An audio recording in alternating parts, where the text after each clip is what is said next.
มาดูกันดีกว่าว่าอยู่ญี่ปุ่น1 อาทิตย์ซื้อของหมดเข้าบ้านไปกี่บาทสวัสดีครับชื่อมีเองครับตอนนี้ก็ทำงานอยู่ในประเทศญี่ปุ่นอากาศวันนี้ครึ้มฟ้าครึ้มฝนครับเดี๋ยวจะพาไปร้านประจำเลยร้านประจำร้านโปรดไม่รู้ว่าพี่แกขายเอาเงินหรือขายเอาสังคมครับเนี่ยกะหล่ำปีหัวเนี้ย79 เยนก็18 บาทส่วนตรงนี้ก็คือมะเขือม่วงครับ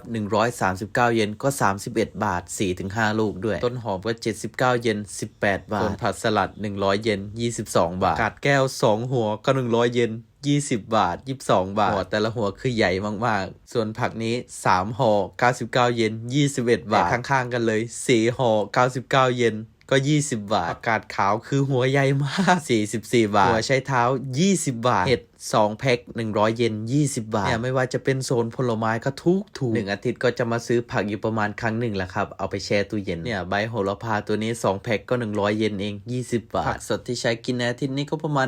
1,700 เยนหรือว่า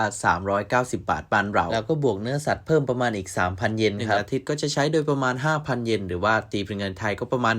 1,200 บาท